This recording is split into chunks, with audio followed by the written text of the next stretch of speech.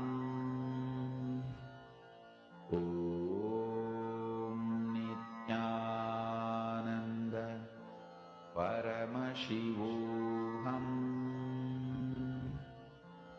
Om Nithyananda.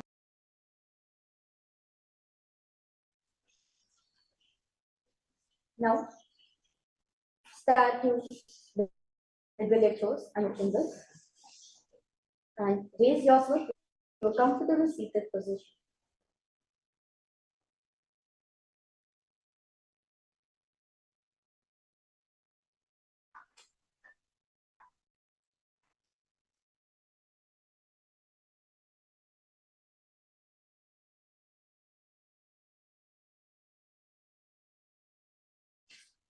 Yes. Congratulations for all the participants. We have finished the Paramashivoham sequence. We will be entering into next beautiful series, which is the Nithyananda. The first asana of this beautiful sequence is Vikartanishtasana. While you be sitting in the posture that brings ease to your physical and mental space. And make sure your hands in the mudra where the index and thumb are touched. Vikartanishtasana. Paryankam tatsamakhyatam mitasam samitasitihi. Next asana is Samasana. Now sit cross-legged. As your hands are already in Bindu Mudra, place them on top of the knees. Now take long deep inhalations and hold. Then take prolonged inhalations and exhalations in Samasana. Idanim garbhininam yogabhyaso yatha laghu. Now place the left foot against gentle region and place the right foot on top of the left. Hands facing downwards on top of the knees. Gaze at the nose in Muktasana. Nipijasivanim sukshma dakshinetara gulpadaha vamam yamena gulpena Muktasanamidam bhavet. Now maintain the same position as Muktasana. Switch the gaze to the third eye in Siddhasana. Sthanam mamachendriyo chaladrisha vrashyam dhruvarantaram Chetanmoktakapadabherajanakam Siddhasanam projite. Next asana is Siddhyasana. Now maintain the feet and the hands in same position. Switch the gaze to the ground in front of you. Engage the Mahamudra Bandha. Siddhyasana. Vamapariki yedi jano sivani maritasa kothano tachupariki yedi joyi medumadi lagave soyi. The next asana is Rudrasana 2. The keep the legs in same position as Siddhyasana. Put the hands on top of the knees in the Pitta Mudra. Switch the gaze to the third eye. Rudrasana 2. Vavacharna paridacharake ekujugati asavidhake Vava kabitile mahile kora dachnake jo bahar levor. Next asana is Santadhanasana. Now maintain the same position as Rudrasana 2. Switch the gaze to the nose. Asana Kauganamani Chanchalatahita. Now maintain one heel on top of the other. Bring the hands through navel, cupping one palm over the other, resembling a lotus flower in Samputa Mudra. Siddhasana 2. Vijika Ayusamasinaha Siddhasana Dhiratam Pasara Bhuviparo Dhurvam Angushta Madharat. Next asana is Bhandayoni Asana. Now maintain one heel on top of the other. Little fingers beneath the bottom lip, ring finger above the upper lip, middle fingers closing nostrils, index over the eyes, and thumbs closing the ears in the Shanmukhi Mudra. Bhandayoni Asana. Yatra Madhye Mahadeva Bhandayonyasaneshino Yakritva Khecharo Bhuta Vichire Ishvaro Yatha. Now place one foot on the thigh, another foot under the opposite thigh. Thumbs and index touching in the Bindu Mudra. Place them on top of the knees in Virasana. Ekam padavate kasme vinyasoni samstaha virosmi tata choram Virasanam tiratam. Now place left heel on the right side genital organ, toes under the thighs. Right foot on the left leg, toes by the knees. Hands in the respective hands, face on top of the respective knees in the Bindu Mudra, gaze at the third eye. Valmikasana. Daba pagki pagatali punedi he joya, panandishi mid dachina ani lagave soya. The next asana is Joni Mudrasana. So keep the legs in the same position. Switch the gaze to your nose. Visualize Yoni Mandala in your inner space. Joni Mudrasana. Baba Padiki Pagatali Jahi Mahili Kori. Joni Taha Dei Vaisi Ulata Pava Jamori. The next asana is Yoni Asana. Now keep the feet and hands in the same position. Switch the gaze to the third eye in Yoni Asana. Yonyasanam Parvatena Yogam Yoga Palevinam Tatkala Balanthavachi Chodyavadevahi. Next asana is Bhadrasana. Sit and bring soles of feet together, holding with both the hands. In Shambhay Mudra, bring the knees to the ground, gaze at the nose. Bhadrasana 3. Gulpa Javrasya Syadaha Sivanya Pashyo Kshipet Savya Gulpamgata Savya Daksha Gulpam Dakshine. Next asana is Aghorasana. Now remain the feet in the same position. Let your left hand be relaxed on your on your left knee, and press your tongue against roof of the mouth in the Khechari Mudra, gaze at the third eye. Now the right hand, cover your mouth, close the left nostril with the index finger, inhale through the right nostril, close both nostrils, hold the breath, and exhale through the left nostrils. Repeat this on the other side as you visualize yourself as an Aghorasana. Purva kaho abhrishika joyi vahi video kiji sohi saba ankur vikabahri aane bhagko sampud karithane. Now, the next asana is Kaneri Pavasana. Now, keeping the legs in the same position, place the elbows from the heels, rest the chin on the palms, engage in the Uddiyana Bandha, gaze at the nose. Kaneri Pavasana. Gavali Pavasana kartyo hai jaise yaho mein jane vidite se dohu gulpa mahila jono egya vichi kahu nithano. Now, sit with knee raised, arms between the thighs and the calves, integrate the fingers in Parishamudra. Slowly lift the feet off from the mat. Parasana. Yoga Padika Dohu Karki Angir Joy Vadasham Anilagave Sohu. Now, interlace the fingers around the feet with soles together, toes and groove in the throat, heels touching the chest, chin on the hands, face at nose in Gopi Chandasana. Purva Vidipaka Kavuta Dakuru Parashe Yedi Vidilagave Kamsi Adia Uncle Parashe. Now, sit with soles of the feet together, insert the hands underneath the legs, holding the feet with interlocked fingers. Now bring the feet up to the chest, bring the head down, touch the chin to the soles, gaze at nose at Udarasana. Dohu Kavitari Sampratale Ubhayastiki Urdahitane Angushtu Dohu Savatahirave Chibuka Niche Tahi Lagave.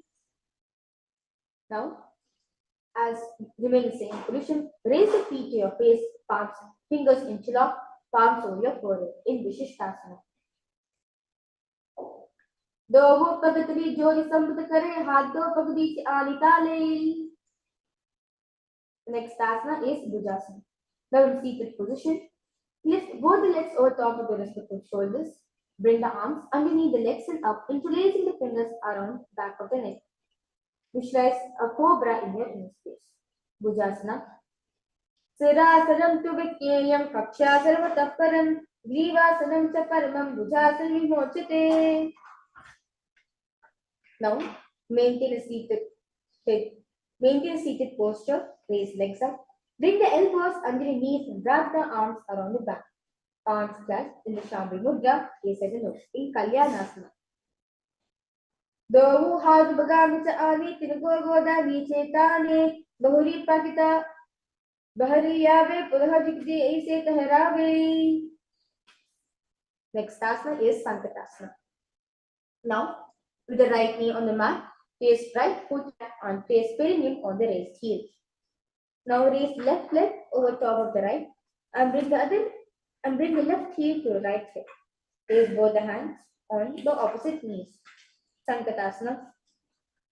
Vavapadam chite moolam sannyasudharmitale paradandini yamyena vishayet vavapadakam. Now from Sankatasana, slide the left heel to your left hip. Keep the right knee on top of the left and place both the hands on the right knee in Dhenukasana. Anusagi nagara panchtam visham da galyam ni daya dvagali vanka bagallani kudu. Next asana is Machindrasana. Now place your right foot on the left thigh and place the left foot on the right knee. Bring the left hand behind the back. Hold the right thigh. Place the right hand on the left thigh. Twist the body, gaze at the third eye. Machindrasana. Avadhanga parirachadhane vamahaste pishdishane bahuro dashna pare joi takini jopakare soyi. Now, from Machindrasana, untwist, hold onto respective big toes, knee in your forehead, so it touches the ground. Chest should be on the knees in Machindrasana too.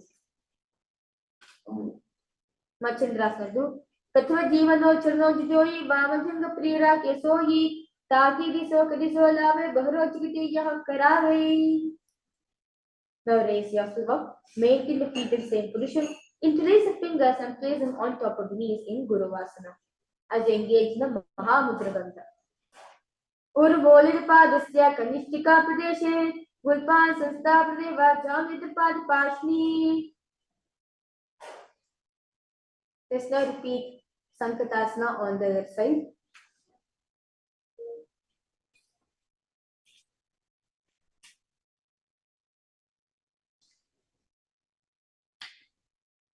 Vamapadam Jiter Moolam Sanyasudhar Nitale Paladagena Yamena Veshayet Vamapadakam.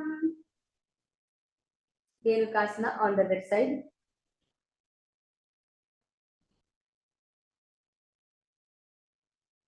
Anusagi nagara panchtam vishim da galyam ni daya gari vanka pagalim da kudu. Machindrasana on the other side. Vamajanga parirachatane vamahasta pishtashane bahuro dachna pade joyi takli jopakare soyi. Machindrasana too on the other side. Pratava jivano chalo joyi vamajanga parirake soyi take diso kariso lave bahuro jigiti yaha karave. Guruvasana, repeat it on the other side. Urvolidpadasya kanishtika pradeshe gulpan sansta pradeva jamidapad pashni. Now sit with knee raised against your chest, hands holding onto the opposite knees. Thighs together, keep the spine straight. Now press your thumb against roof of the mouth in the Kechari Mudra. Parshvasana. Padve bhuvan dhaya janyur siddha viparita hastabhyam. Now remain in the same position. Wrap the arms around the legs, holding onto the opposite wrist, chin on the knees, gaze at the nose. Dobu pagadali bhopar dhare kormali aise kare kormilagi upade bhese dhanaka chatyagri bhese. Now, from the same, now remain the legs in the same position. Place the arms under the knees, holding onto your opposite elbows. Gaze at the nose in Kurakatasana. Dobu हाथ बरबार लियावे गोदा नीचे ले ठहरावे आहा सामा में से करे आपस में कोहनी पकड़े. Now remain the hands and the legs in the same position. Cross the right foot over the left so he crosses toes pointed gaze at the knees. Samatriyasana. मूलद्वारि धरति परिताने धावा पकपरित पद आने दाई भगितो कौवे कोले आवे हाथ एकांतर ठहरावे. Now extend the feet out straight, arms face above the head in Dandasana. Interlace the fingers, wrist point outwards as you engage the Mahamudra Bandha, gaze at the nose. Dandasana. Danda Padma Bharadvaja Veerabhadra Samanitu Asana Sada Kurita Sudhirghe Vetapurakai. Now bring chest forward down and head to the knees. Hold the big toes with the index and middle fingers in Arandhasana.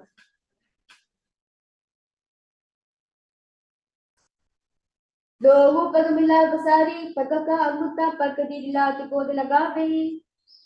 Now sit with legs straight, slightly knees, extend knees slightly up. Maintain one hand distant between the heels. Now bring the shoulders down, wrap the hands around the legs, hold the soles of the feet in the Shambhi Mudra, face attitude in Vidokasana. प्रथमे बेसी दो पावसारी कचका उदको कुलदोधारे एज्यमति अंत्योरागे मोदरहता paraman sudaje. Now place the chin, mouth, nose on the heels. Insert the hands below the legs, keeping the elbows together on the ground along with fingers. Palms facing upwards, gaze at the nose in Jalandhari Pavasana. Dohu edi meri gedi thadvasari purichibaka nasika tadika bhuparidhari. The next asana is Paschimottanasana. Uddha Paschimottanasana. Sit and extend both the legs out. Lift one foot behind the leg. Lean forward and down as in Paschimottanasana. Paschimottanasana. Sitam Ritva Ekampal Grivan Ritva Dishtet Uddha Paschimottanam Bhavati. Now remain same position. Lie on your back, left hand hold support from the top.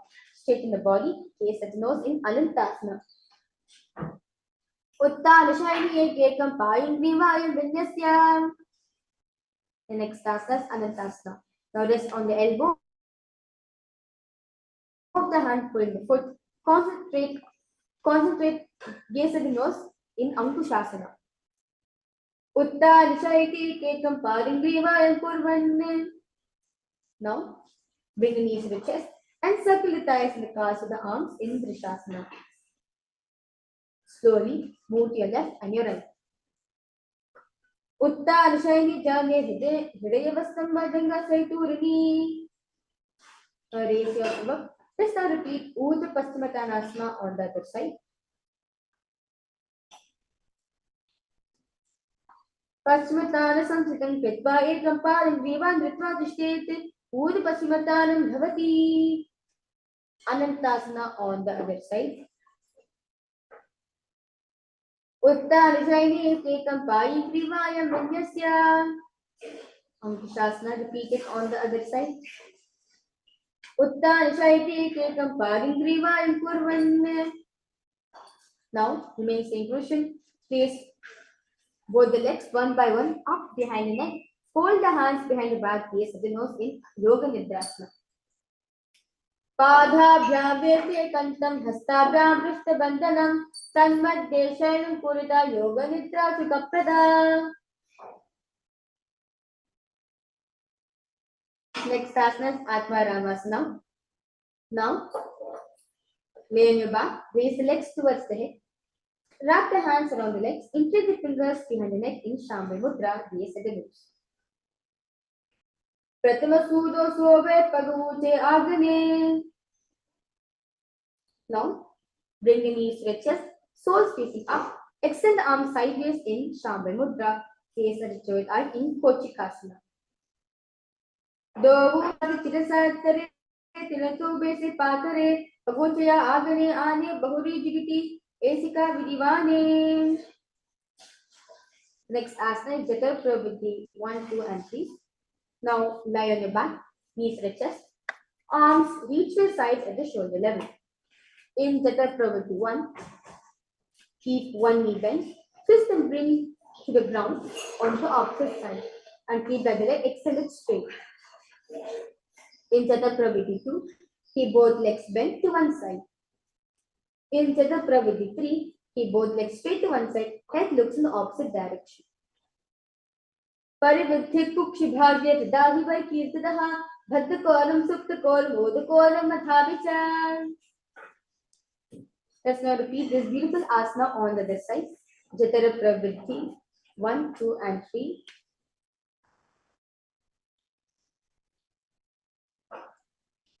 Parividhit Pukshibhagya Dahivar Kirtadaha Bhattakolam Suptakol Modakolam Mathavicha. Now relax yourself, lie on your back. Place feet flat on the ground. Now hold your ankles as slowly you lift the hips up, gaze at the nose in Viparipita. Pratikriyatam Vanda Pita Sarva Balapadam Garbhanina Durbalana Idigadi Tagadanu. Now bring the arms over the head, place hands flat on the mat, tip fingers pointing towards the feet. Slowly lift the entire body off from the ground as you visualize yourself as sturdy as a stone furniture in Paryankasana. Uttarashayanam Hastalabhyam Bhumim Vashtabhya Padlabhyam Bhumim Dritva Navi Pradeshe Urdhvam Kuryat Paryankasanam Bhavati. Now lay on your back, relax yourself. Slowly bring the knees to your chest. Hands and wrists with your shoulders in Shambhala Mudra. Move the hips in circular motion in Shvottanasana. Shavavachairam Samstapya Jani Samnirya Nav Amniya Astabhyam Kandaram Bhatva Bhamaye Shvottanam Bhavati.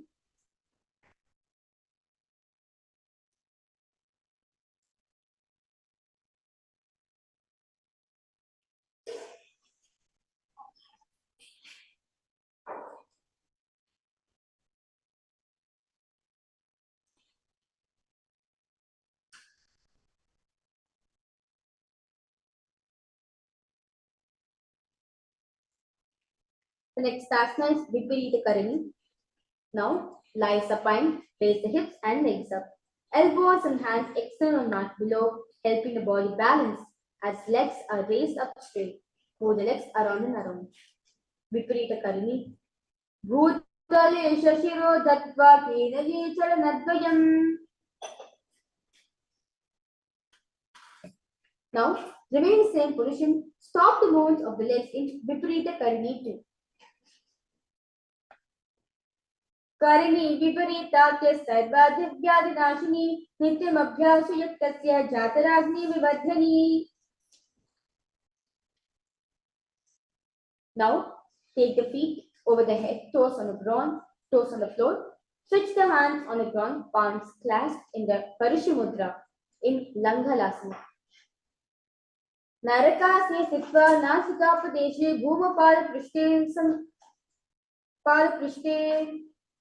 The next asana, Shayita Paschimottanasana. Now remain the legs in the same position. Hold the toes of the foot. Tanam Shayita Purvita Shayita Paschimottanakam. Now remain in the same position. Spread the toes out wide and hold the big toes of the respective leg. Supta Konasana. Parividhyat Kukcha Bhaget Dahi Par Kirtataha Bhadda Konam Supta Kon Oda Konam Mathavicha. The next asana is Chakorasana.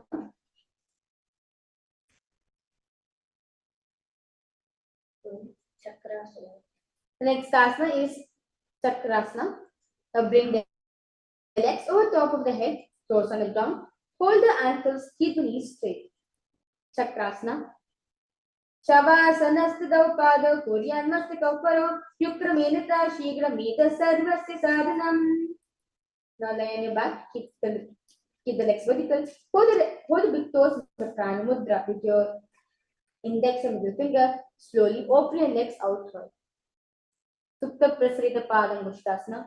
Uttara Padam Crown Chamcha Maricham Veera Bhadrakam Itarajam Trikonam Cha Supta Vishta Prasarine. Now remain same position. Hold your feet together in front of you. Continue to hold the big toes in Pranamudra. Uttara Padam Crown Chamcha Maricham Veera Bhadrakam Itarajam Trikonam Cha Supta Vishta Prasarine. Now slowly move the legs into Padmasana. Lay on your back, holding the opposite elbows over the head, gaze at the nose. Matsyasana. Mukta Padmasanam Kritva Uttana Shayanam Charete Purparabhyam Shiro Veshtya Matsyasanam Tirogaha. Next asana is Parasharamasana. Now remain the legs in same position. Place back side the right hand onto the left palm. Gaze at the nose. Parasharamasana. Prathamakare Padmasana Ache Sudo Sobe Bhu Paripache Boda or Jange Do Bhuso Lakita Rashe Soyi.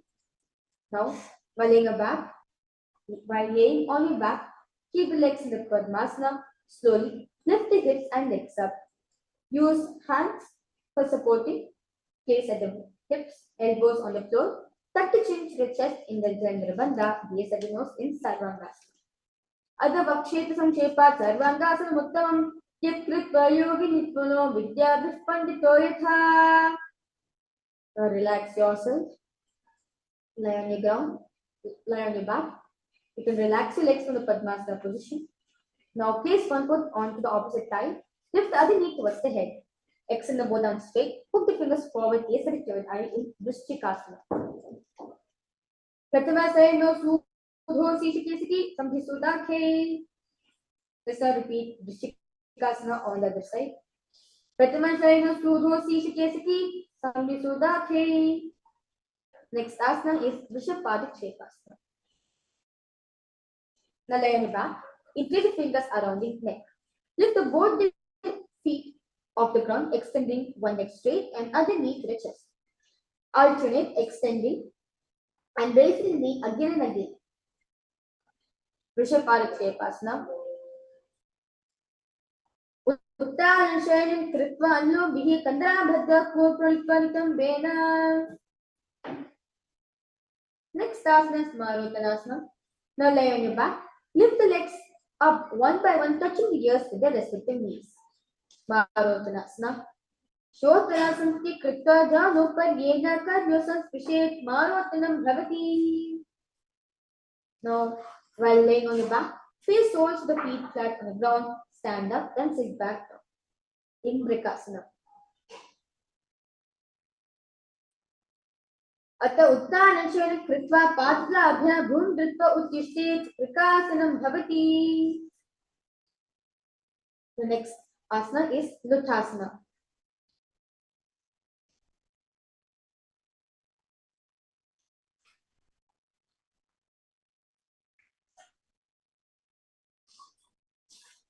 Now lay on your back. Quickly throw the legs above the head, completing roll over.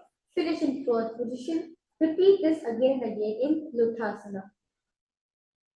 Uttanashayanam padushyamgo bhumastapiyitva. Now lay on your belly with toes extended, hands on the ground by the shoulders.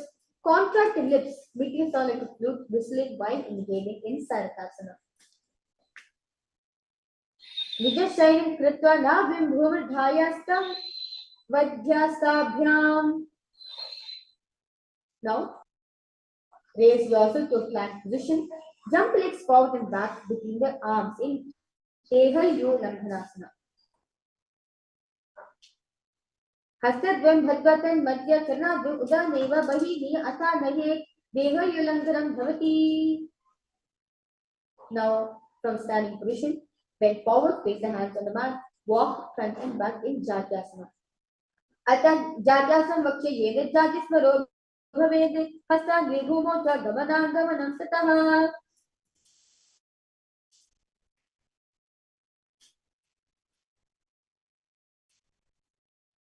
We will now enter into the first karna or the beautiful sequence, which is Lolitika Karna.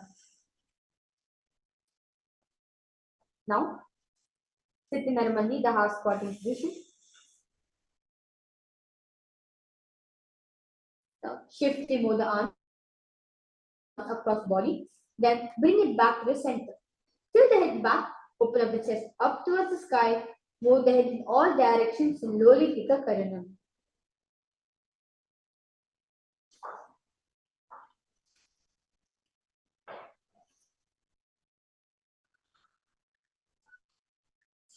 The next asana is Sarpasana.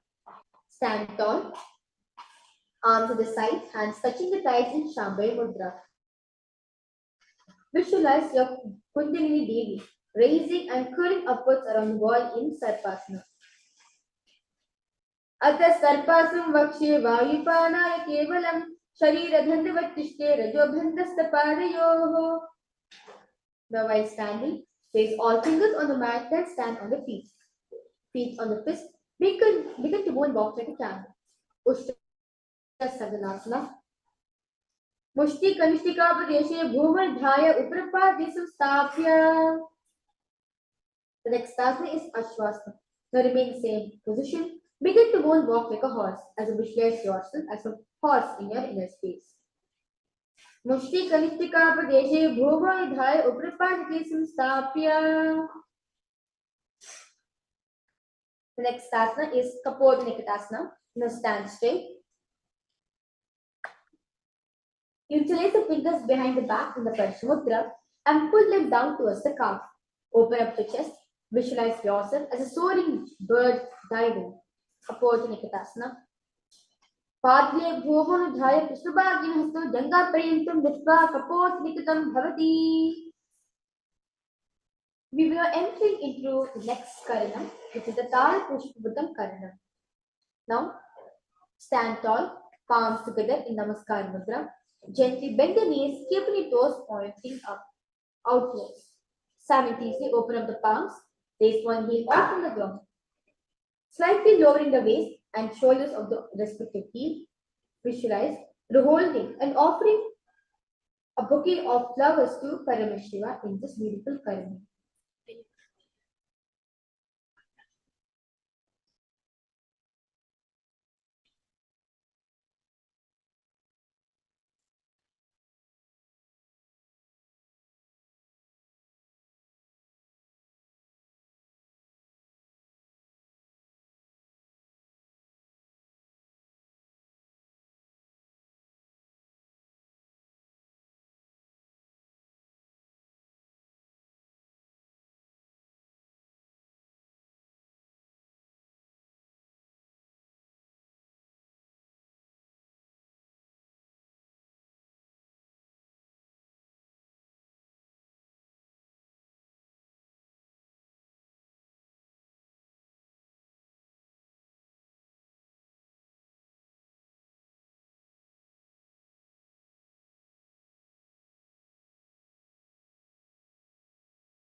The next asana is Khadgasana. Now stand straight, bring the palms and forearms together, forming the horn of a rhinoceros. Visualize yourself as a rhinoceros with the nose. Khadgasana. Nujya sartamasman kritva padilubhyo bhurmashtabhyat uttishtet Khadgasanam bhavati. Now sit down all the way low. You can go to the ground. Stand up. Do like this again and again in Uttanottan. पुनः पुनः उतातव्यम् असि तत्त्वम् इति उत्तरोत्तरं भवति. Now stand tall, raise the arms above the head and jump repeatedly in Musalasana. सर्वं स्थित्वा ऊर्ध्वं बाहुं नयेत् वारं वामदं कृत्वा नयेत् Musalasanam bhavati. Now in standing position, pull the sole of one foot towards your belly, with the other leg, sit down and stand up. Alternate in both sides in Uchcheshaka. Hastadvayan Dritva Tishthet Uchcheshakam bhavati. Next, we will enter into next karana, which is the Pashajanu karana. Now stand tall, bring one leg slightly bent with toes pointing to the side. Now bend and lift opposite knee towards the chest, toes pointed to the ground. Keep the arm holding the knee close into a fist. Let the opposite hand be placed on top of the thigh, fingertips touching the center of the body in this beautiful karana.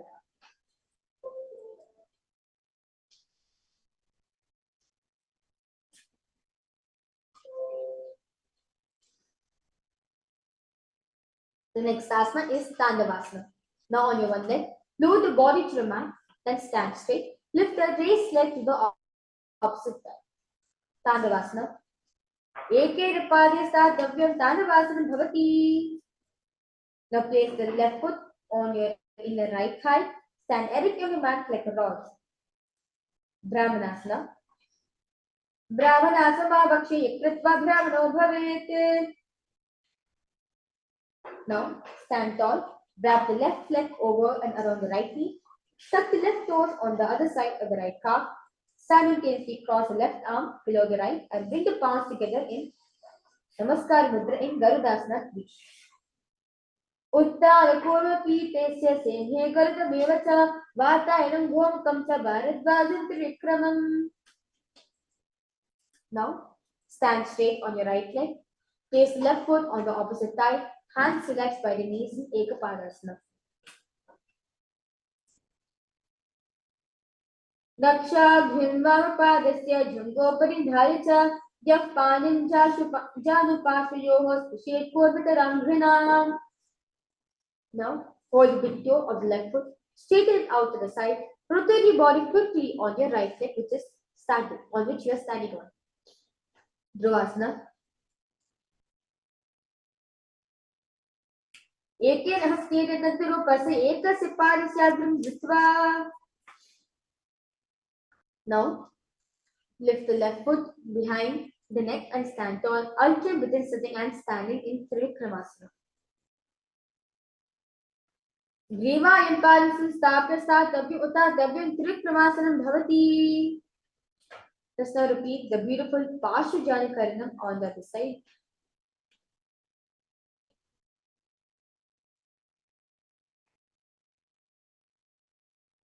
Tandavasana on the other side. Ekripadin Davyam Tandavasanam bhavati. Brahmanasanam on the other side.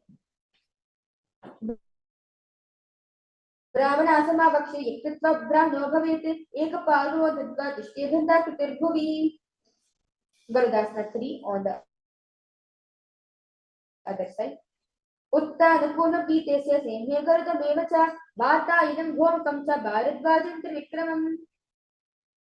Ekapadasana on the other side. Dakshabhimvapadasya jungopari cha yah panim janupasayoho spushet purvataram hrinam. Dhruvasana repeated on the other side. Visualize yourself as not full stop. Eke padinindrupase ekasya parisyadram dhritva.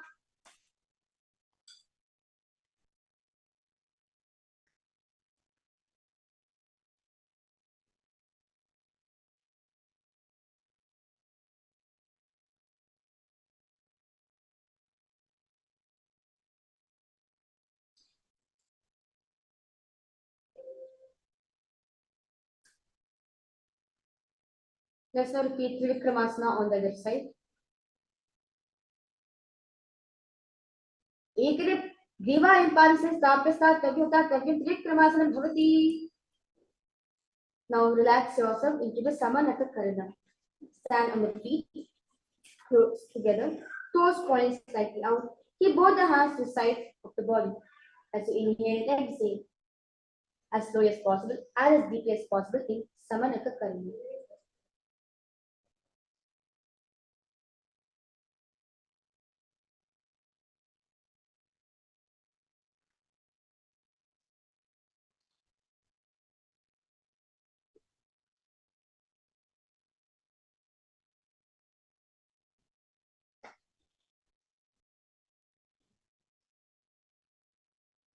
The next asana is Gorak Anjali Asana. Now stand. Now sit in squatting position. Bring both the hands underneath the knees and make a finger lock. Make sure the finger lock is touching the navel. Gorak Anjali Asana. Pratamahi ubhayoi bahuri niche puli hove. Now continue sitting squatting position. Insert the hands between the thighs and the calves. Then wrap around behind the butt. Kanchasana. ऊर्ध्वमध्यस्थो निवेश्य नितंबं दृष्ट्वा पादनाभ्यां भूमस्तभ्य तिष्ठे कंचासनं भवति. Next asana is Bhairavasana. Now continue sit in the squatting position. Hold the hands at the back, sit upright, gaze at the navel. Bhairavasana. दो भगा की तारी की मांगली को रुलाई. Next asana is Varahasana. Now sit in a squatting position. Bring your elbows up close to the head and palms joint over back, facing downwards, gaze ignored in Varahasana. पगतिली की मांगली को रुलाई पनापान दो भेसे. Now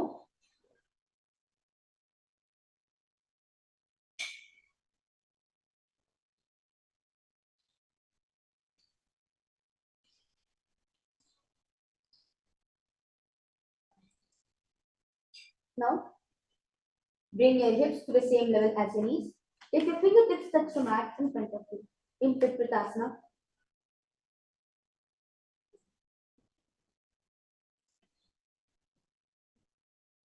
अतः उत्तासना नानी पार्श्वी ध्यासं स्थित्वा नित्यं जल प्रदेशे.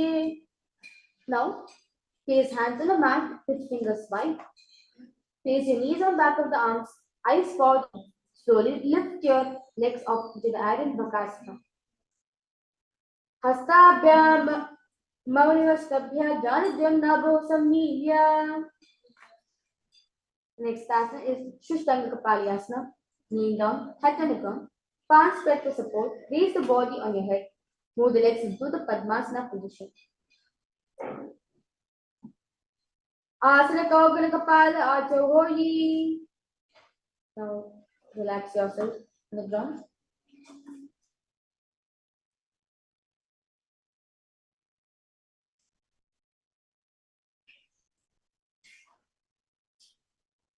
Now sit down between the feet. Let the heels come outside the hips.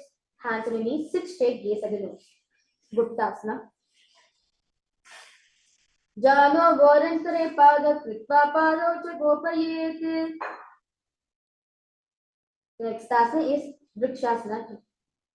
Hands on the ground. Fingers spread out wide.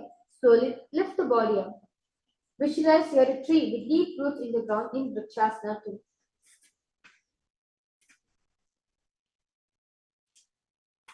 Saptachakraksharnaya Vrikshasana Janendridajarya Koyabhedantamabhiset. Next asana is Shibhuasana. Remain in the same position. Switch the gaze to the third eye. Do Paga Jogi Mahigulpa Mile Hoi. Next asana is Matsyasana 2. Now come to the plank position. Push the body up and down again and again in Matsyasana 2. Nitya Sharin Put Prakash Bhagam Bodha Kritya Hasala Abhyam Bhumashtabha Varaman Udhan Puryat Matsyasanam Bhavati. Now lie prone on the belly, hands on the hips. Extend the legs jointly and toes point the toes. Lift the chest to your right and your left like a snake in Sarpasana. Nijam Shayin Kirtahas Tonitam Sunstapya Padi Dirikritya. Now lie on your belly, hands in Padmudra, in lotus posture, holding the chin. Keep the legs straight and toes pointed together in Niralambanasana.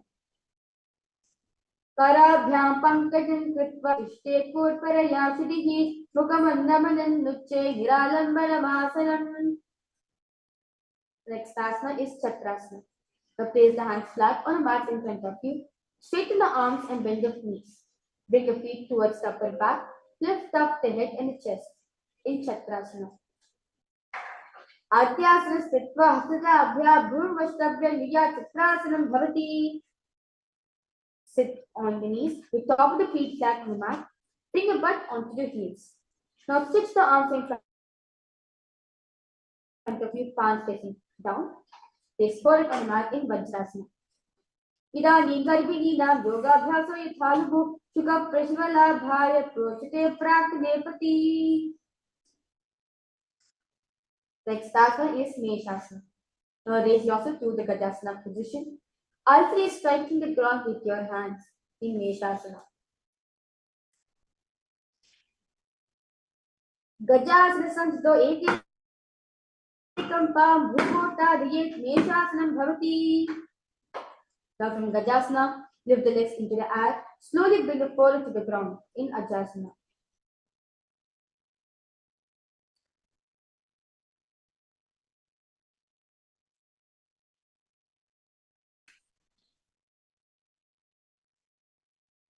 Gajasana Sanjito Padadidvayam Mantrikani Krityamasti. Now, sit on the heels, legs together, face hands to respect your knees in Shambhi Mudra. Keep the spine straight, gaze at the nose in Dhanantarasana. Urabhaviti Parihaditi Kakasisya Panasharamodi. Now, interlace the fingers in front of you, then behind you. Stretch the arms forward to the sides and backwards. Give massage to various different joints and muscles. Angamottaram. Hastar Angli Bhadva Hastar Madhya Sarvangam Nishkasita Tishket Angamottaram. To the sides. Keep the spine straight. Hands on respect to knees. Shambhi Mudra. Garudasana 2.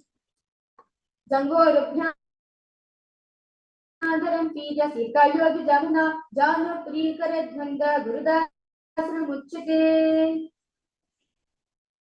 Next asana is Ananda Mandirasana. Sit the legs folded back, spread the knees out wide. Front to the buttocks on the ground. Hold the ankles straight as a third eye in Ananda Mandirasana. Adavakshe Veeranatha Ananda Mandirasanam Yakritva Amaro Dhiro Bhavatyehe Vasadakaha. Now, spread the knees out wide, sit on the ankles, hands under the heels, gaze at the nose in Bandhukasana 2. Prishtam Sampida Gulbhabhyam Jambagya Savayakritihi Hasta Paditale Chupto Mandukambal Dosharite. Now, keep the toes on the mat, heels up together, face perineum on the heels. Now, place the palms on the ground, spread the fingers out wide, base of the hand touching the toes. Gaze at the nose, stick out the tongue and exhale. Dohu Panapani Hoy Vese, Yeki Mera Goda Vese, Masadira Nike Taharave Nasa Dustikoya Bhe. Now, remain same position, sit straight. Make a hollow palm space on your mouth. Keep your thumbs under the cheek, close the lips, gaze at the nose in Vishrakasana. Dohu Pagangi Yedi Joyi Goda Panam Vanam Puni Hoyi. The next asana is Makarasana. Now, sit on the heels. Now remain same position. Bring your fingers to your armpits. Imitate as if monkey scratching. Gaze at the third eye. Makarasana. Dohu Pagatri Sambudani Tiniki Bishti Bhu Parithane Moladhari Edyam Prilyave Mudahata Ucha Teherave. Now slowly lift knees up on the floor. Hold the elbows behind the back. Gaze at the nose in Vajra Sangarasana.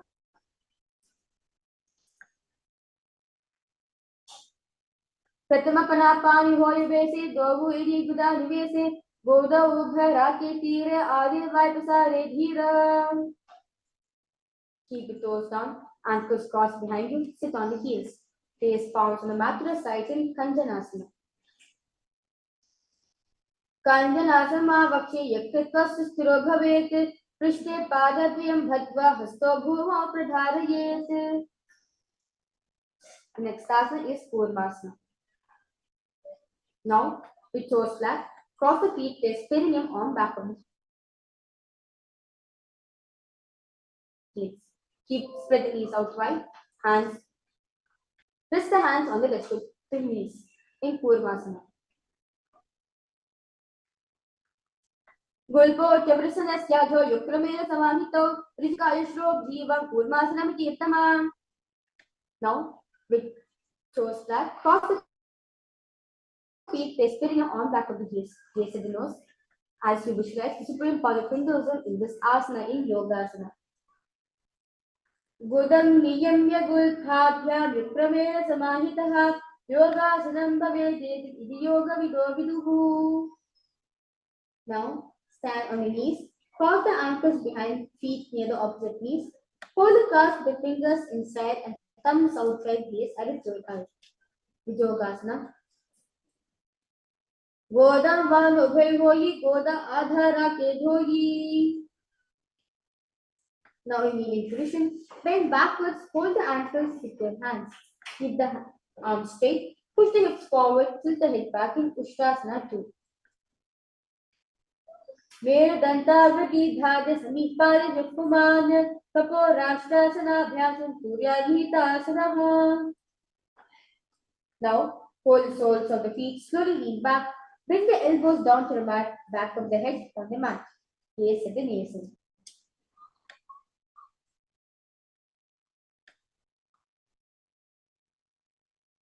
Jatyasana 2. Dovu edi sambad kare sole mool par dhire panapan ukd hoi bese bahuri kishti jishi kare su ese. The next asana is Viratasana.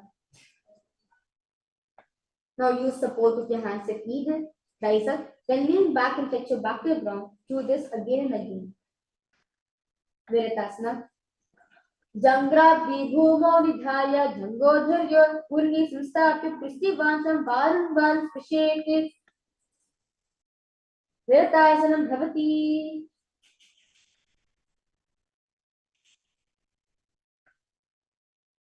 The next asana is Kapotasana. From Viratasana, raise the hips higher, bring the forearms to the mat and hold the back of the heels.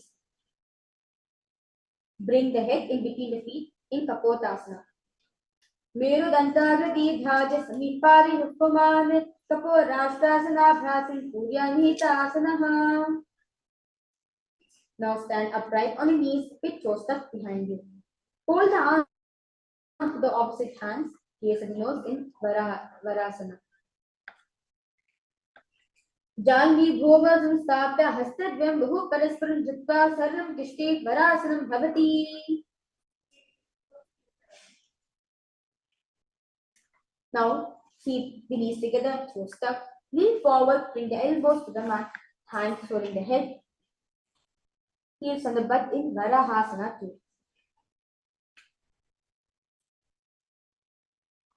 Surya Chandram Vedanani Asnani Kachante Kurpuro Bhumo Stapitva Janubhyam Bhavnivastabhya. Kneel down, place crown the head on the mat between interlaced fingers, elbows on the mat, shoulders width apart. Slowly lift the knees and hips up high, place the body upside down in Mundasana. Adho Mundasana Vakshe Sarvesha Praninam Sukam Udamarye Bade Dattva Dharaye Marutam Siddhihi. Kneel down, place the head between the knees, elbows are adjacent to the knees. Hands holding the head. Inhale and exhale through your mouth in Andasana.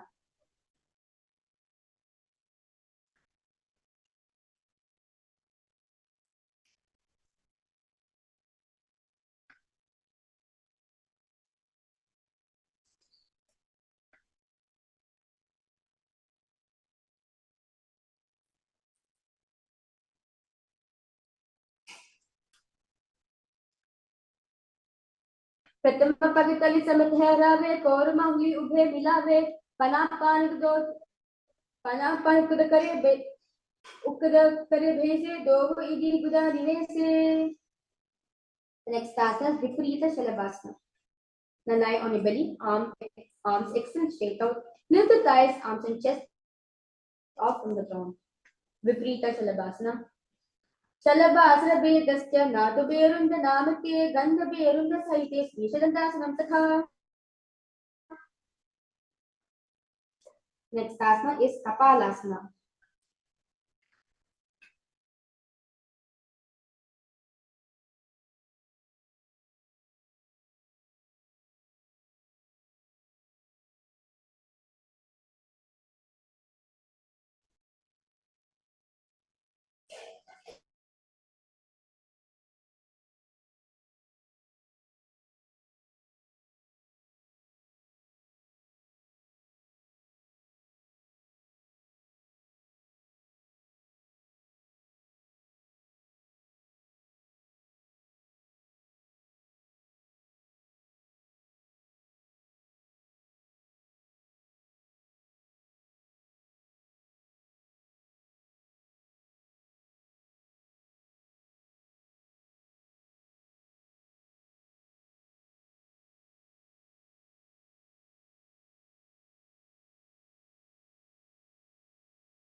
Kapalasana.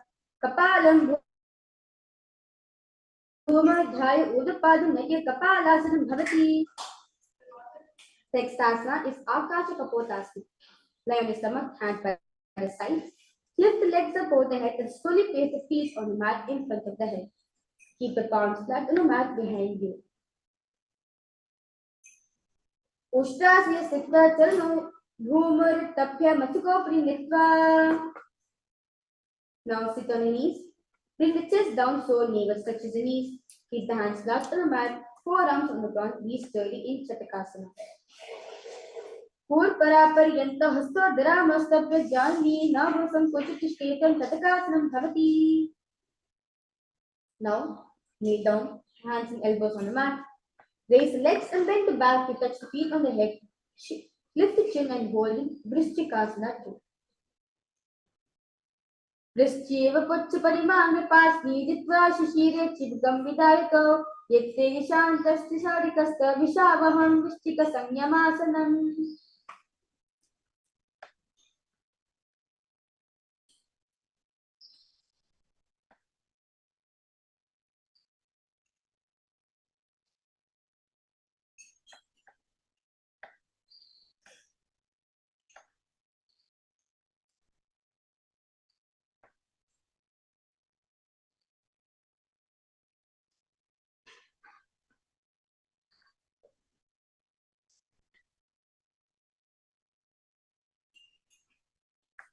The next asana is Vrishasana.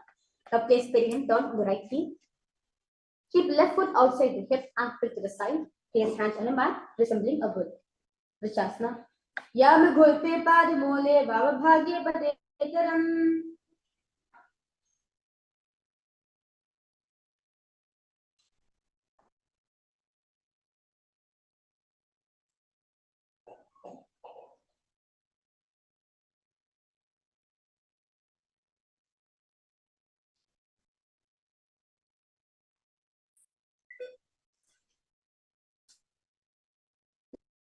Next asana is Lolasana. Now remain same position. Cross the toes of the left feet over top of the right. Slowly lift the knees up from the floor. Lolasana. Lolasana sada kuryat vayu lola padatanath. Next asana is Vrishasana on the other side.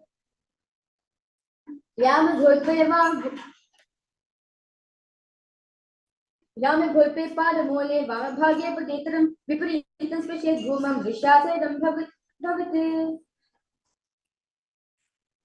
Next asana is Baluganasana. Place left toes on the ground. Sit on the heel of the left foot. Place right foot flat on the ground with knee raised towards the chest. Palms and respective knees maintain an upright position in Baluganasana. Asana Kaukana Jaladika Rajaji.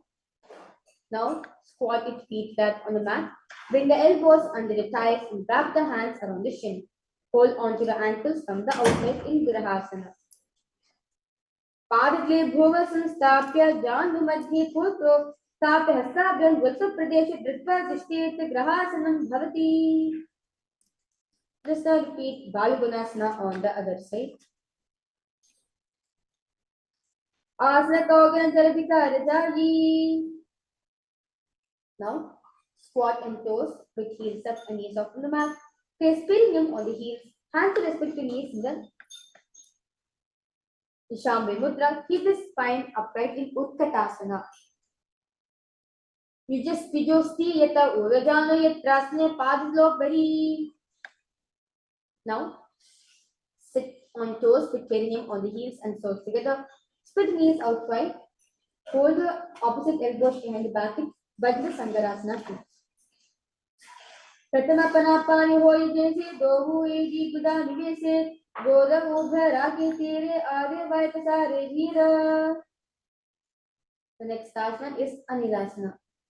Now squat with feet hips width apart, hands under the soles of feet tucked inside, palms down, arms straightened, elbows together at the navel, gaze at the nose.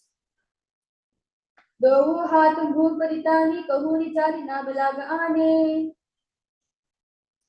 Now, place back of the hands on the mat, with fingers facing towards the body. Stand, step feet on top of the hands wrapped around feet like a shoe, and walk around in Padakasana.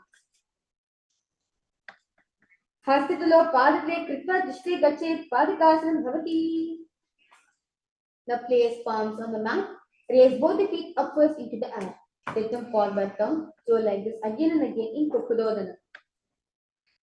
Hastite Bhuma Kripa Padale Udam Udan Kripa Bhuma Patit Idam Purasya Kurya Kurodaram Bhavati.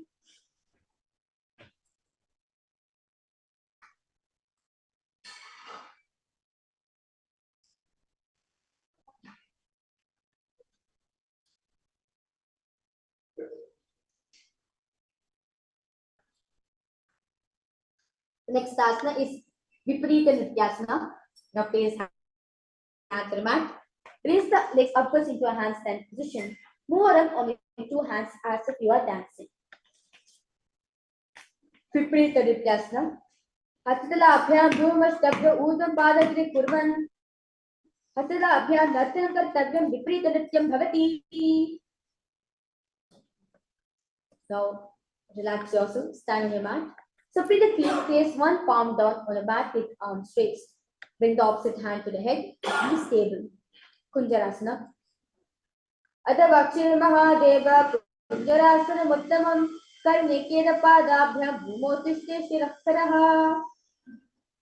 Let's now repeat Kunjarasana on the other side. Adavakshir Mahadeva Kunjarasana Muttamam Karnekeda Padabhyam Bhumotishte Shiraktaraha. Sit on the next asana is Kadambasana. Sit on the ground with feet flat and heels close to the body. Hold the respective ankles slowly. Lift the feet up from the ground. Kadambasana. Pashvidhyam Bhuram Vastabhya Hastadvyam Gulpa Drikta Tishte Kadambam Bhavati. Now sit with heels at the perineum. Hold the knees with the hands and press them towards the chest in Pavana Muktasana. Vayostapadyo Pani Ladva Swasti Tambake Jalvi Vakshasi Sadho Babradi Karabandhanehi. Next asana is Chakorasana. Now sit and lift one leg behind the head. Place both the hands flat on the mat. Extend the opposite leg up with two straight. Lift the entire body up from the ground. Place the chin up. Chakorasana. Purvatmim Chadushpadapitam Vajrasan Tatha Takodakram Shalbha Bhujangam Vrishchikam. Next asana is Dhanurasana 2. Sitting on the ground. Hold the left toes with the left hand, index and middle finger. Pull the foot to the left ear. Now extend the right leg out, keeping it straight. Hold the big toe with the right hand. Visualize yourself as a bow. Dhanurasana 2. Padam Gushtoripa Nithyan Dhritva Shavnavati Dhanurakarshaka Prastam Dhanurasana Miritam. Now lift the left leg over top of the left shoulder. Bring the right foot across and hook on top of the left foot. Kneel forward and down while extending the leg out to the left. Lift the chest and head up and balance above the mat. Ashtavakrasana. Vashishtamadakondhinyam Odakukkutameva Ashtavakramatortana Mayuram Setu Bandhanam. Now place the right foot on the left thigh and bring the left foot flat on the ground. Have the left shoulder underneath the raised left leg. Place hands flat on the ground. In Pranasana. Etat prabheda vakshami karori sachavaraha ekapadamuro bhadva sangenyat padarakshanam. The next asana is Paramashivoham. Now place the right foot at the root of the left thigh, then the left leg by the side of the right knee. Hold the left leg by the right hand, twist the body and remain sturdy. Paramashivoham. Vamor Mular Kiridachipado, Jano Dharir Peshti Dakshidoshana. Let's now repeat Chakorasana on the other side. Chakorasana.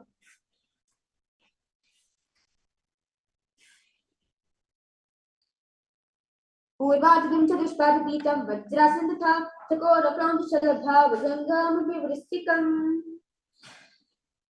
Dhanurasana 2 on the other side. Padam Gustodipadivyang Hitva Shavanavadi Dhanurakarshaka Kristam Dhanurasana Viritam. Ashtavakrasana on the other side. Vashishthamadakondinam Udakukkudamevacha Ashtavakramatortanam Mayuram Setu Bandhanam. Next asana is Pranasana on the other side. Ekat prabedam vachami karoti sachamaraha ekapadamuro bhagva sandhinyat pada rakshanam. Paschimasthendrasana on the other side. Vamora moolar pridakshapado jhano adhair vestida dakshadoshana. Next asana is Ardha Paschimottanasana. Now keep one leg straight and press the perineum with the other heel. Chest forward and down, hold the toes, bring the head towards the knee in Ardha Paschimottanasana. Ekam padam prasarya, ekam padasna pashina, sivani sampi dadya hastadvena prasarita padam gushtam dritva. The next asana is Kronchasana. Now place your left ankle outside of the hip, hold the sole of the right foot, lift the leg up towards the forehead, keep the knee straight, gaze at the nose in Kronchasana. Vashishthamadakondinam Udakukkudamevacha Ashtavakramatortanam Mayuram Setu Bandhanam. Let's now repeat Ardha Paschimottanasana on the other side. Ekam padam prasarya, ekam padasya pashina, sivani sampi datya astadvena prasarita padam gushtam dritva. Kronchasana on the other side as you visualize yourself as a crane. Vashishthamadakondinam Udakukkudamevacha Ashtavakramatortanam Mayuram Setu Bandhanam. Next asana is Swastikasana. Sit with soles between the thighs and the calves. Keep the spine straight. Palms resting on the knees. In Shambhala Mudra, gaze at the nose. Visualize you embody the peace, well-being, good fortune, prosperity as a swastika. Jana vorantare samyak kritva paditle ubhe jujukaya samasinaha swastikam tatta chakshate. The next asana is Gorakshasana. Now keep the feet in the same position. Cover the heels with the respective hands in Shambhala Mudra. Tuck the chin through chest in the Jandra Bandha. Gaze at the tip of the nose. Jana varantari pada uttana varti sansto vulpo chachadya hastabhya uttanabhyam prayatnataha. The next asana is Bhagasana. Now bring the left heel to the perineum, right foot on the left hand. Close eyes with the index finger, nose with the middle finger, ears with the thumbs, gaze at the third eye. Meditate on the master. Bhagasana 2. Vavapasno vidam stapya dakshagam vavajhangane madhyamata jangya drushte nasa drushte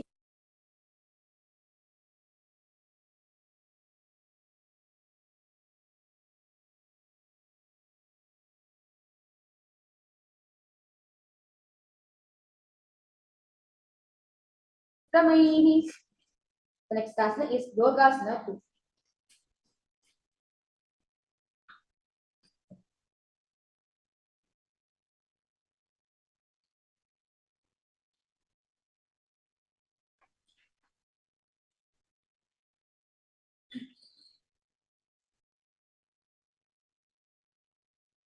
Next asana is Yogasana 2.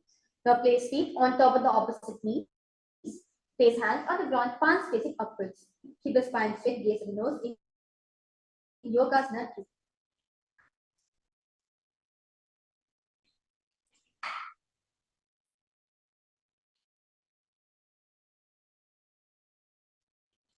Budam niyamya gulbhabhyam vikrmena samahitaha yogasanam bhavet edi yoga vido viduhu.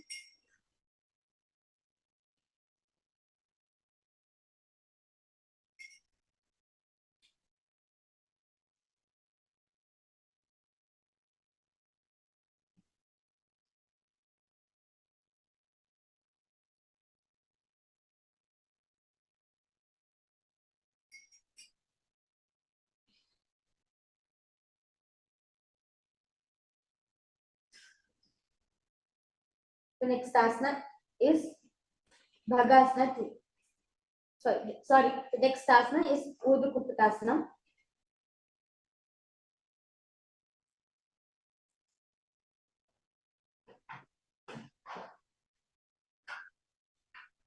Now, place palms.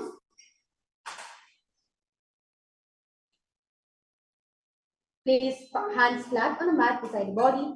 Press the hands into the mat slowly. Lift the knees up from the ground. Urdhva Kukutasana. Vashishtamatakondinam Urdhva Kukutameva Ashtavakramatottharam Mayuram Setu Bandhanam. Now, in Padmasana position, insert both the hands to your knees and place them on the mat. Do not lift the body up. Stay seated on the mat. Gaze at the nose. It is Siddha Harakari Asana. Pratama Padmasana ko kar hastado goda samvidhere ube hatiri bhudhe rake pohacha goda samtimeta. Now, place the palms on the ground slowly. Lift the thighs up to your shoulder. Legs up from the mat. Stay above the mat. Gaze at the nose in Hamsasana. Ukudasa sthittastam nampar nitonitva jishtet Hamsasanam bhavati.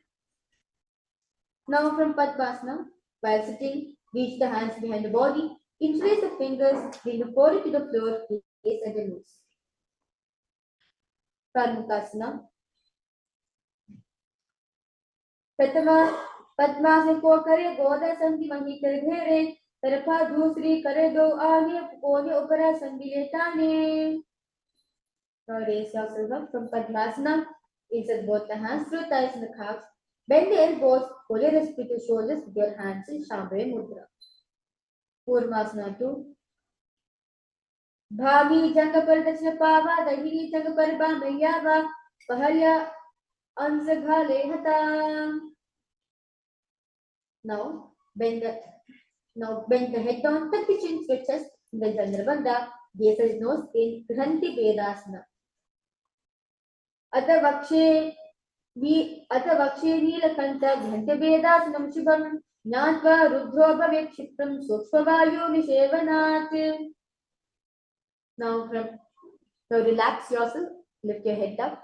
Now remain same position, lay on your back, bend the elbows, hold the wrists to shoulders with your hands in Uttana Kurmasana. Uktasana Dastam Kara Abhyanita Kandana Pidam Kurma Muruttana Mintuttana Kurmakam. Now raise yourself up in Panga Kukutasana. From Padmasana, place both the hands through the gap of the thighs and the calves. Place one hand flat in the mat, holding its wrist. With the other hand, lift the body up and hold in Panga Kukutasana. Kukutasava chitva eke hastena anyasya manibandham dritva hastatrena bhum vistabhya tishtet Panga Bhudam bhavati. This will repeat Panga Kukutasana on the other side. Kukutasava chitva eke hastena anyasya manibandham dritva hastatrena bhum vistabhya tishtet Panga Bhudam bhavati. Now you can remove your hands from the gap of the thighs and the calves. Now sit in Padmasana position. Place elbows on the toes, increase the fingers in the Parish Mudra. Rest the chin on knuckles. Press the thumb on the throat in Giridhrasana. Jano Borantare Pado Uttano Vyakti Samsto Vulpi Chachadya Hasta Abhyam Uttanabhyam Prayatataha. The next asana is Padmasana. Now sitting, keep the legs in Padmasana position. Hold one hand over the other, palms facing upwards, keeping the spine straight, gaze at the nose in Padmasana. Uttano chano vidhaya vivat shakti stitau yogirat uttano shakrau cha shakti yugalantike. The next asana is Padmasana 4. The remaining same position. Place the palms on top of the knees. Keep the spine straight, gaze at the nose. Etat Padmasana kuryat pranavayu prasiddhayet Shivasana sadadhyayet Urajitva punah. From Padmasana, hook the right hand, index and middle fingers are on the right toe. Lift the elbow as if you are pulling a bow back. Move the big toe around. Now place the left hand on the opposite knee, keeping it straight. Repeat this on the other side. Karmakasana 2. Atanyasana yoga purak rakshanat kritva padmasana pada angushto jangayositam. The next asana is Karmakasana 3. Now cross the arms behind the back, hold the big toes. Inhale through the tongue, straighten like an arrow, Kapachan Kumbhaka. As I engage the Mahamudra Bandha, gaze at the nose. Karmakasana udare purya sukam tada vali vasu yati kalena sukshma vayuna. Now release the Mahamudra Bandha. Now engage only the Mula Bandha while you're sucking the perium in. Lift the chest up, gaze at it in Dridhasana. ऊर्ध्याम्योपरि स्थाप्य पादयुग्मं प्रयततः दक्षिणं सर्वदेशे च सर्वं दक्षिणदेशके. Now lay down your elbows, thighs and back, gaze at the nose. Visualize yourself as a snake in Bhadrasana. प्रथम पद्मासन कोमतारे बहु हाथ बचाने आने पादम मुता पकड़े आने सोबे कहुन्या फूल पानी. Now lay on your back, bend the knees, feet on the ground. Embrace knees to the chest in Shambhala. In Paramashivoham, head touches the knees in Kandukasana. Vetrasne Sisva Hastapada Vishnu Modam Mayet Vishnavantam Bhuman Putir Kandukasana Bhavati.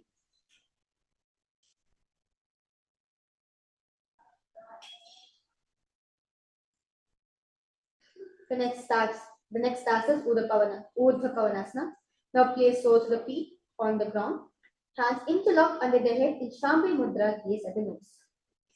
Urdhva Pavanasana. Pratama Sudo Saina Karave, Godo Ubhara Shilave, Gulapa Mahila Angush Dohi, Karegasa Mera Sohi. The next asana is Markari Pitasana. Now lay on your back, bend the knees and keep feet flat on the mat. Place upturned palms under the heels. Lift the hips up. Visualize yourself as a powerful alpha air in Markara Pitasana. Uttana Shayanam Padatre, Uttana Hasyasta Payet, Kristabhaga Mutra Mayet, Markata Pitam Bhavati. Next asana is Uttana Shripitakasana. Now, as hips are raised up, support your hips with the hands placed at the base, elbows bearing the weight of the body, chin presses at the throat, gaze at the nose. Uttana Shripitakasana. Jangor Barani Naschet Uttana Shripitakam Apramatam Prapurvita Bhute Pragvitendriyaha. Now lie supine, raise the hips and legs up, elbows and hands extended on the mat below, helping to balance the body as legs are raised up straight. Narakasana. Greva contain Dhunvashtamba Pada Dvayam Udamutriyat Narakasanam Bhavati. The next asana is Kriya Naukasana. Now bring the hands to the lower back, keeping elbows on the mat. Raise the legs up vertically, then slowly lower and angle them, keeping your core engaged. Visualize you are both crossing the ocean of samsara in Kriya Naukasana. Now to a Stitva Uddam Pada Grit Vayam Nayat Kriya Naukasana Bhavati. The next asana is Vajasana. Now relax the hands to the mat. Keep the legs vertical and hold. Visualize you are the Kailasa flag. Spread across all nations in Vajasana. Kriya Naukar Griva Krishnapur Pain Guru Mastabra Kalak Shela Padagram Pradvayam Nayat Vajasanam Bhavati. The next asana is Mritasana. Completely relax on the mat. Avoid any movements of the body. As you visualize, the supreme point of Hinduism is liberating you. Bring awareness to every single part in your body in Shakti Chalan Mudra.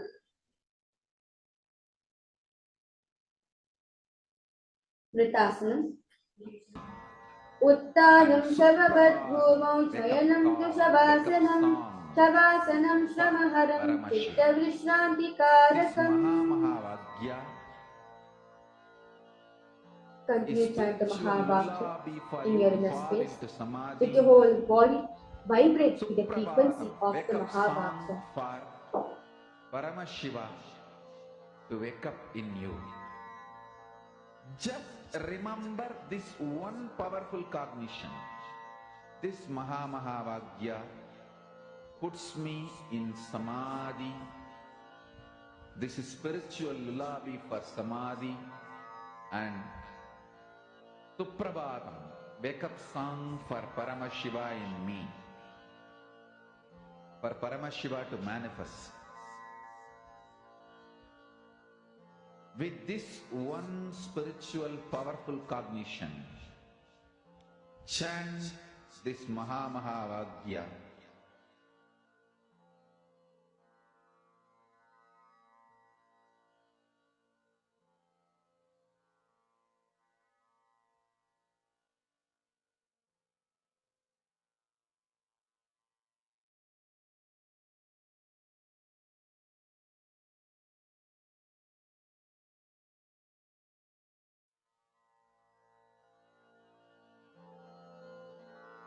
Mahavagya, spiritual lullaby for Samadhi.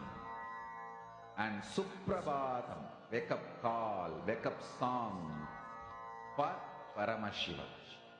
For Paramashiva to manifest. With this one spiritual powerful cognition, chant this Mahavagya. Om Nithyananda Paramashivoham.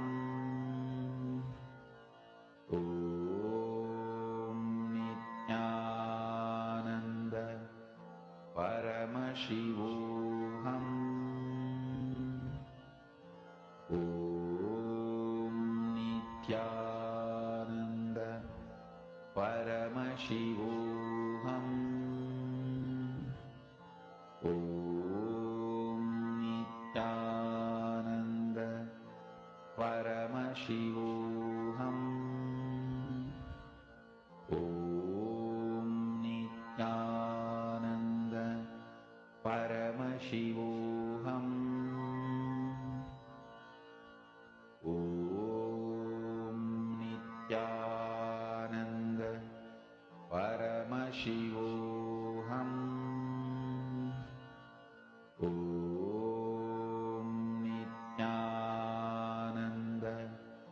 Paramashivoham.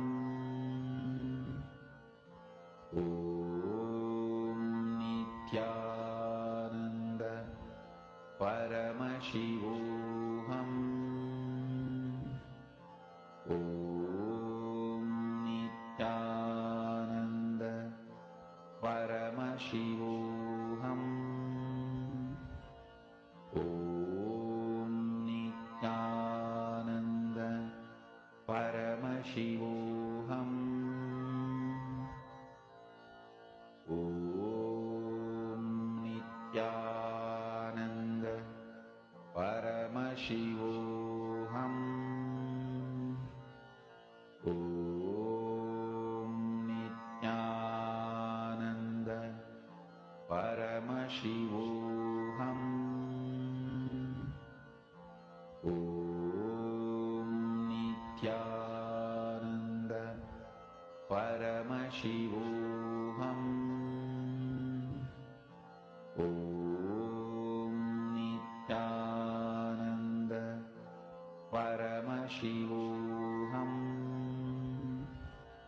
Om Nithyananda Paramashivoham. Om Nithyananda Paramashivoham. Om Nithyananda Paramashivoham. Om Nithyananda Paramashivoham. Om Nithyananda Paramashivoham.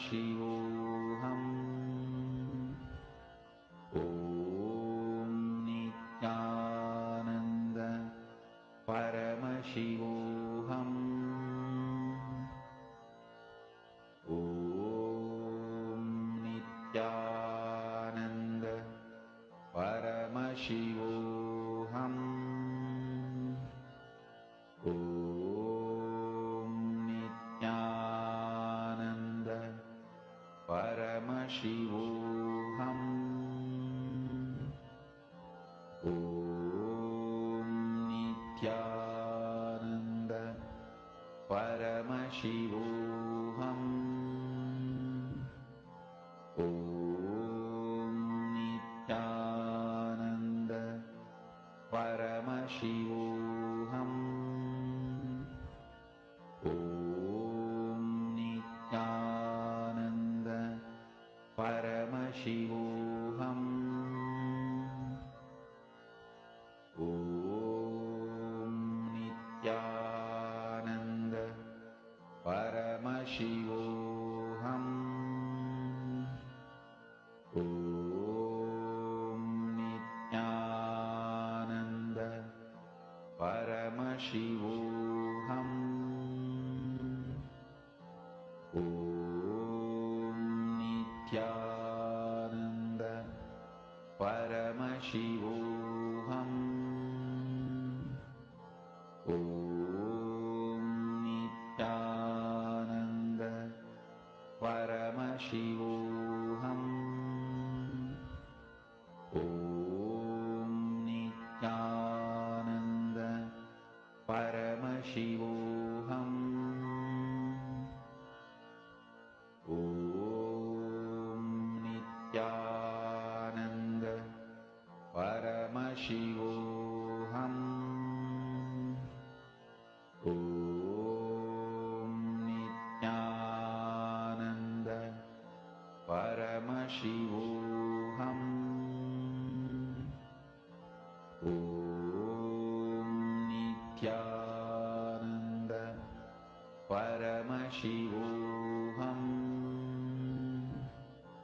Om Nithyananda Paramashivoham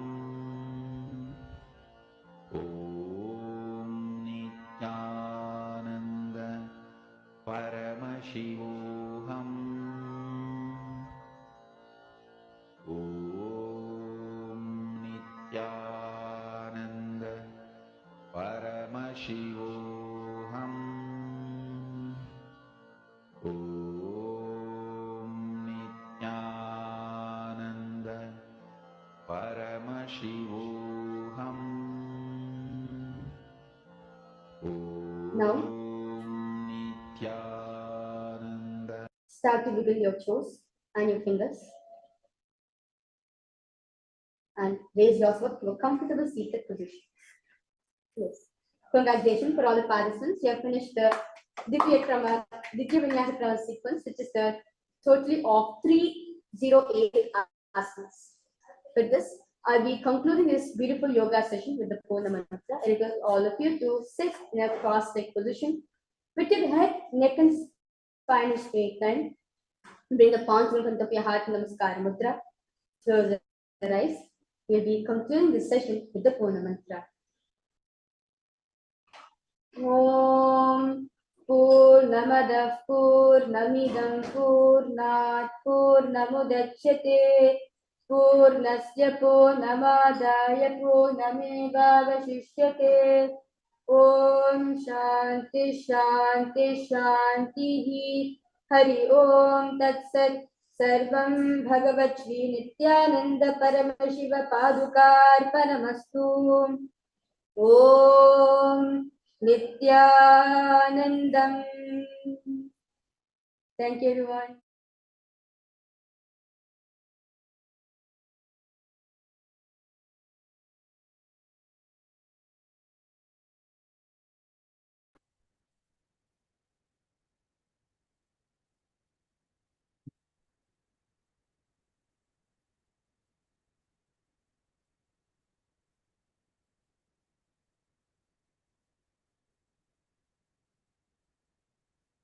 Nithyanandam, everyone. Welcome to the glimpses of Paramashivoham Level 1 With the blessings of the Supreme Pontiff of Hinduism, Jagadguru Mahasannidhanam, His Divine Holiness Bhagwan Nithyananda Paramashivoham's blessings. Let's start our session with the Sadguru Vandanam. I request all of you to be on camera and sit straight with your head neck back straight line and sit with Atmanjali Mudra with the folded hands like this, and let's invoke Swamiji's presence here in this session. Let's chant the Sadguru Vandanam. Nithyanandam Paramasudadam Kevalam Jnanamurtim Tanvatitam Gagana Sadrusham Tattvamasyadilaksham Ekam Nityam Vimalamachalam Sarvadi Sakshibhutam Bhavatitam Trigunarahitam Sadgurum Tam Namami. Nithyanandam, everyone. And let's start our sessions with the power manifestation. And today we are going to learn about the power SUPREME, flowering in the feeling connection with the Guru. It's a beautiful topic, how we raise in love with the Guru. And what happens when we have the strong feeling connection. We are going to learn so many sacred secrets about this feeling connection. So let us start our session with the power manifestation. And please go ahead and share your powerful cognitions from Living Enlightenment book. We're going to do the third eye power manifestation.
Yes, now please straight with your head neck back straight line.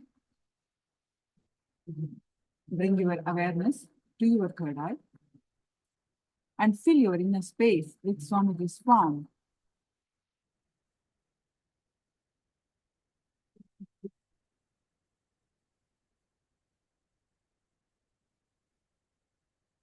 Any thoughts that are coming, just let it come, let it go.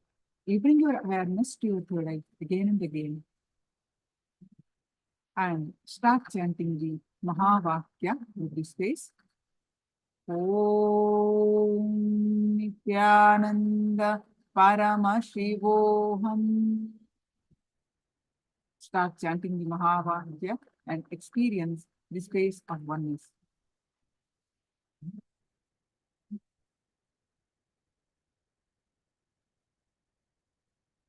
With that space of oneness, scan through your third eye and manifest the power of third eye. I'm projecting the picture now. Chant intensely the Mahavakya.